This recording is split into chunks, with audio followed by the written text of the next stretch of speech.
Estamos apresentando Simplesmente Francisco, um programa com a trabalhadora do GRESG, Antonieta Aromates, baseado no livro Simplesmente Francisco, de José Carlos de Luca. Olá, meus amigos! Chegamos ao fim do nosso livro. Hoje vamos falar do último capítulo desse livro lindo, Simplesmente Francisco, do nosso querido José Carlos de Luca. Foram 30 capítulos lindos, maravilhosos, que deixaram assim uma reflexão, pelo menos para mim. Eu espero que tenha chegado até o coração de vocês. Vamos ler o último capítulo? Então vamos. É um capítulo assim maravilhoso. Vou chorar no final. Todas as vezes que eu li esse capítulo chorei de emoção, mas faz bem para o coração. Minha bênção. Os espíritos já purificados vêm aos mundos inferiores? Sim, vêm frequentemente, a fim de os ajudar a progredir. Sem isso, esses mundos estariam entregues a si mesmos, sem guias para os orientar. Essa pergunta está no Livro dos Espíritos. Alguém pode ter imaginado que, após seu regresso aos planos espirituais superiores, Francisco mergulharia no eterno ócio espiritual. Não foi, porém, nada, porém isso não aconteceu. A morte não leva o homem ao eterno descanso. O trabalho é uma lei espiritual que vige em qualquer plano de existência, principalmente nas regiões espirituais sublimes, para onde Francisco se transferiu após a morte.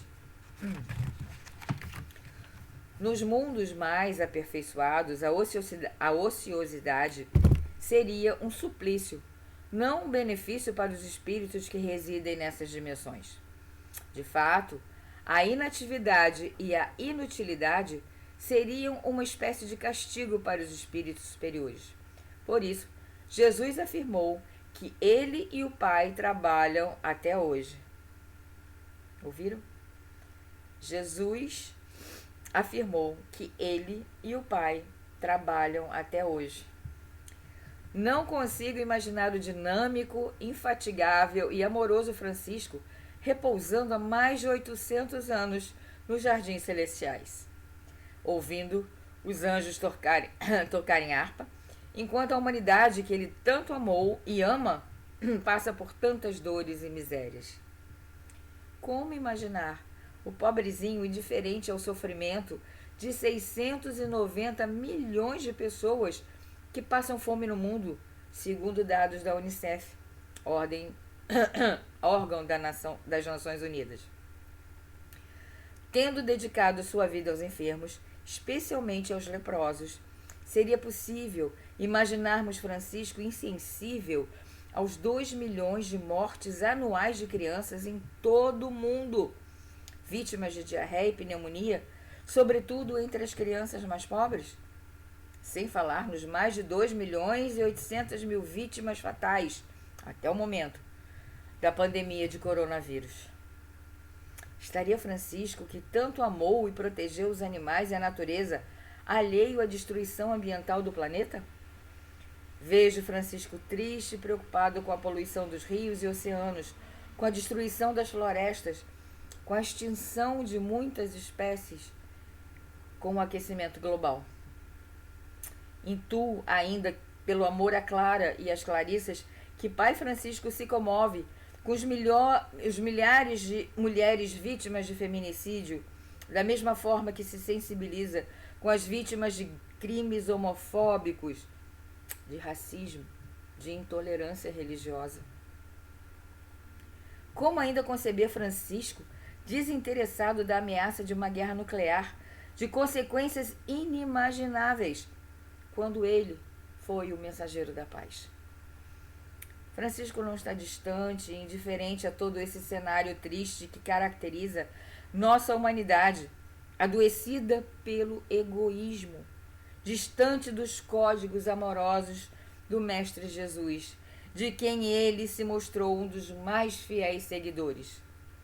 Por essa razão, é que tão logo ele desperta da morte, Jesus lhe endereça comovente apelo: meu filho, eis que aqui estamos te esperando para novos trabalhos que nos compete realizar. Somos conscientes de que ninguém morre e que o nosso amor deve ser extensivo a todas as criaturas de Deus. A todas as criaturas de Deus. Em certa oportunidade, quando Chico Xavier foi visitar um leprosário em Goiânia, chamado Colônia Santa Marta, como habitualmente ele fazia, ao se aproximar do portão de entrada, o médium estancou o passo, ficou pálido e derramou algumas lágrimas. Uma senhora que acompanhava Chico, percebendo nele o inusitado comportamento, perguntou ao médium o que se passava. Depois de alguns segundos silenciosos, talvez constrangido em revelar o motivo de seu comportamento, Chico decidiu contar. É que o patrono espiritual dessa instituição veio nos receber, tendo informado que deseja abraçar e beijar todos os infelizes companheiros internados na casa. E quem é a nobre entidade, Chico? Quem seria essa nobre entidade? Visivelmente emocionado, ele responde que o patrono espiritual que ali se encontrava era nada mais, nada menos do que Francisco de Assis. Gente, que emoção para Chico ver o querido Francisco de Assis. Caro leitor, no último capítulo desse singelo livro, no qual tentei nos aproximar de Francisco, tanto eu como você, sinto que ele vem nos abraçar e nos beijar, assim como fez com os doentes do leprosário. Afinal, nós também carregamos muitas feridas. Nós também somos os pobrezinhos de Francisco. Tenho certeza de que, se esse livro chegou até você, se você o leu com os olhos do coração, é porque Pai Francisco deseja contar com seu coração fraterno, com a sua vontade de fazer do seu mundo interior um lar amoroso para os filhos de Deus, independentemente de raça, credo, nacionalidade, preferência política ou condição sexual, como é também da vontade de Jesus. Por isso, vou chorar. Por isso, nesse instante, Francisco nos abraça e nos beija, aceita a nossa condição humana, compreende as nossas fraquezas e nos estimula a superá-las com a força da humildade e do amor. Que ninguém se sinta indigno do amor de Deus, que ninguém se marginalize no erro, que nenhum filho de Deus se afunde na tristeza e na revolta, porque Deus é para todos nós. Se esse livro deixou cair alguma semente boa no seu coração, deixe-a crescer, deixe-a florir, pois é Deus cuidando do seu jardim, através de Francisco. Sinta-se atravessando um lindo campo florido. Um bando de andorinhas bailam à sua volta, e uma delas pousa em seu ombro, entoando cânticos de alegria e de paz. É a doce presença de Francisco, trazendo a você a sua bênção, como transmitia a seus irmãos. O Senhor te abençoe e te guarde, te mostre a sua face e tenha misericórdia de ti.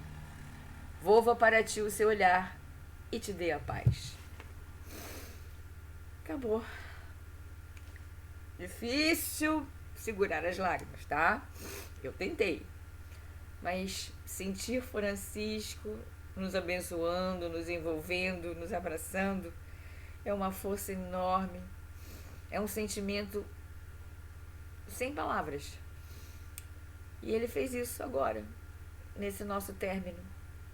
Nos abençoou, nos disse para seguir, nos disse para deixar florir a semente que ele plantou no nosso coração. E vamos cuidar de nós, do nosso próximo, do nosso planeta, das nossas crianças, fazer o que for possível para que as coisas fiquem melhores. Obrigada mais uma vez a todos vocês que aqui estiveram. Obrigada mais uma vez por me acompanharem nessa leitura linda de Simplesmente Francisco. Vou sentir falta. E até a próxima. Vamos seguir em frente com o amor de Francisco no nosso coração. Obrigada. E até a próxima leitura. Namastê. Um beijo para vocês.